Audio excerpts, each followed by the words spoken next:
International space station ISS इंसानों के द्वारा बनाया गया सबसे महंगा आर्किटेक्चर है, जिसे बनाने की कॉस्ट 2010 में 150 बिलियन डॉलर्स आई थी। इसे जमीन से 400 किलोमीटर ऊपर लो अर्थ ऑर्बिट में प्लेस किया गया है, जिसका वजन 4,20,000 किलोग्राम है। यानी इसका वजन 300 कार्स के बराबर जितना है और साइज में तो ये एक फुटबॉल स्टेडियम जितना बड़ा है। यहाँ इंसान वो सब कुछ कर सकते हैं जो हम पृथ्वी पर करते हैं, मतलब क्रिकेट खेल सकते हैं वहाँ पर। साला शांति की गोली का टकले। तो आखिर इस इतने बड़े स्ट्रक्चर को स्पेस में कैसे ले जाया गया और इंसान वहां किन हालातों में रहते हैं, जानते हैं सब कुछ आज की हमारी वीडियो में।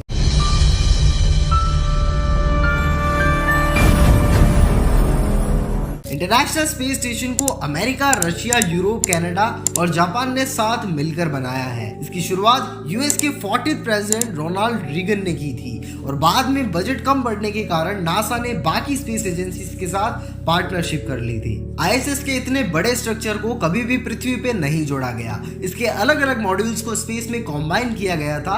ISS का पहला मॉड्यूल 20 नवंबर 1998 में लॉन्च किया गया था, जिसका नाम था द जरिया मॉड्यूल, विच मीन्स सनराइज। इस पहले मॉड्यूल को नासा ने फंड किया और रशिया ने बनाकर लॉन्च किया था। इस मॉड्यूल का काम था स्टेशन को इनिशियल प्रोपल्शन और पावर प्रोवाइड करना। ऐसे ही इसे 16 प्रेशराइज्ड मॉड्यूल्स में धरती से 400 किलोमीटर ऊपर कंस्ट्रक्ट किया गया। ISS भले ही एक फुटबॉल स्टेडियम जितना बड़ा हो, पर इसका ज्यादातर हिस्सा इसके बड़े बड़े सोलर पैनल्स से कवर्ड है, जो इसकी हाई एनर्जी रिक्वायरमेंट को पूरा करते हैं और फिर बैटरीज में उस पावर को स्टोर किया जाता है, ताकि जब स्टेशन अर्थ के शैडो में हो तो पावर सप्लाई कंटिन्यूअस रहे। ये एक दिन में 120 किलोवाट इलेक्ट्रिसिटी प्रोड्यूस करता है। इसकी स्पीड 27,500 किलोमीटर पर आवर है, जिसे पृथ्वी को एक दिन में 16 बार ऑर्बिट करता है। इसके अंदर बैठे एस्ट्रोनॉट्स 16 बार सनसेट और सनराइज देखते हैं। स्पेस में इतने बड़े स्टेशन को बनाने की एक नहीं कई वजह है। फ्यूचर में हम इंसान मार्स और मून को कॉलोनाइज करना चाहते हैं और बियॉन्ड सोलर सिस्टम भी जाना चाहते हैं, तो उसके लिए स्पेस में ट्रैवल करने का एक्सपीरियंस होना बहुत जरूरी है। और ISS की मदद से पृथ्वी पे कई सारे नेचुरल डिजास्टर्स की वार्निंग पहले ही दे सकते हैं। और इसके अलावा भी कई सारे रीजंस हैं। क्रू ड्रैगन और सोयूज जैसे स्पेसक्राफ्ट्स की मदद से एस्ट्रोनॉट्स को स्पेस में ISS पे भेजा जाता है और वापस भी वो सेम स्पेसक्राफ्ट से आते हैं। ISS में जहां एस्ट्रोनॉट्स रहते हैं वो 6 बेडरूम हाउस जितनी बड़ी जगह है और यहाँ एक ही वक्त में 6 एस्ट्रोनॉट्स रह सकते हैं। नहाने धोने से लेकर खाने पीने तक और एंटरटेनमेंट से लेकर एक्सरसाइज करने तक के सारे इक्विपमेंट्स इन कैप्सूल्स में मौजूद हैं। अगर किसी चीज की कमी है तो वो है ग्रेविटी। ग्रेविटी के नहीं होने की वजह से एस्ट्रोनॉट्स को बैठने की और सोने की फीलिंग ही नहीं आती है। People always ask about sleeping in space. Do you lie down? Are you in a bed? Not really, because it doesn't matter. You don't really have the sensation of lying down. You just sit in your sleeping bag. एक capsule से दूसरे capsule में जाने के लिए इन्हें push करना पड़ता है और सुपरमैन वाली फीलिंग आ जाती है। ये जो ब्रश करते हैं उस टूथपेस्ट को स्वेलो करना पड़ता है।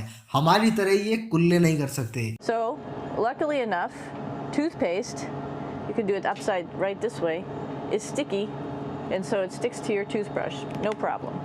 Another cool thing is that water sticks to your toothbrush too. If you can see it, I'll have some water come out. The water is pretty neat up in space. It'll stick to your toothbrush and it will make a big bubble, and that's just by surface tension.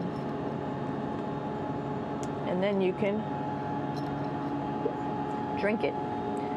So a lot of people ask about what do you do with the toothpaste after you brush your teeth.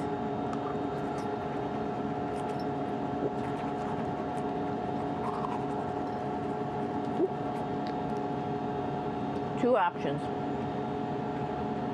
Swallow it, and it's sort of like mouthwash, but it tastes a little gross. Or you can just spit it out in a paper towel.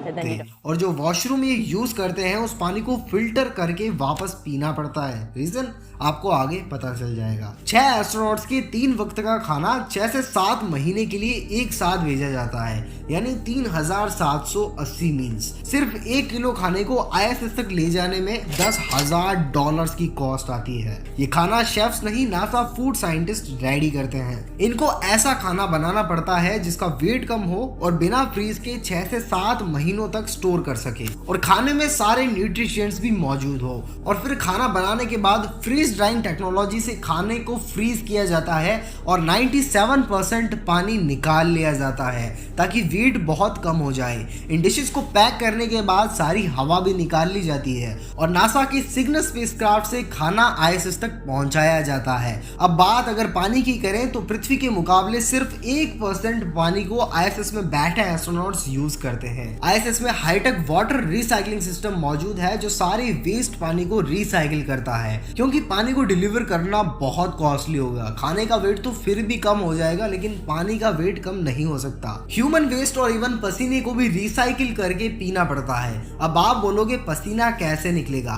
ISS में gravity की absence के कारण human body बहुत lazy हो जाती है, तो astronauts को फिट रहने के लिए दिन में 2 घंटे एक्सरसाइज करनी पड़ती है। स्पेस में एस्ट्रोनॉट्स नहाते तो जरूर हैं लेकिन बिना पानी के। इनके पास ऐसे सोप्स और शैम्पू होते हैं जिनको यूज करने के लिए पानी की नीड नहीं होती। सिर्फ ड्राई टॉवल से सोप और शैम्पू को साफ कर लिया जाता है।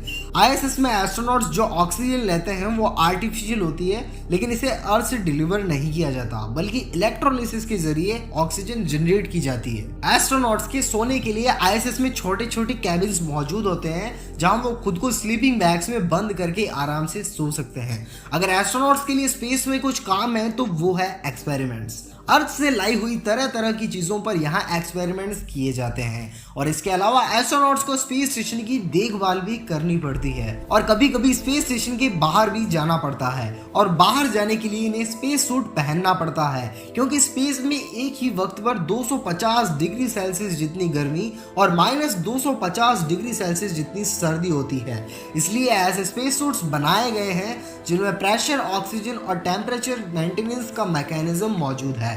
इन 25 सालों में 20 अलग अलग देशों से 200 से भी ज्यादा एस्ट्रोनॉट स्पेस स्टेशन में जा चुके हैं। इंटरनेशनल स्पेस स्टेशन में 50 कंप्यूटर्स लगे हैं जो पूरे स्टेशन को चलाते हैं और किसी भी इमरजेंसी की सिचुएशन में अर्थ से सिर्फ 4 घंटे के वक्त में एक स्पेसक्राफ्ट ISS तक पहुंच सकता है। अब बात अगर स्पेस स्टेशन के इतिहास की करें तो सबसे पहला स्पेस स्टेशन 19 अप्रैल 1971 को सोवियत यूनियन ने सैल्यूट स्पेस स्टेशन को लॉन्च किया था और फिर 1998 में MIR और नासा ने स्काईलैब जैसे स्पेस स्टेशन को लॉन्च किया था, लेकिन ये स्पेस स्टेशन ज्यादा समय तक ऑर्बिट में नहीं रहे और प्रेजेंट में ISS और चाइना का टियानगोंग 2 ही स्पेस स्टेशन हैं जो अर्थ को ऑर्बिट करते हैं और आने वाले वक्त में इंडिया भी अपना खुद का स्पेस स्टेशन डेवलप करेगा।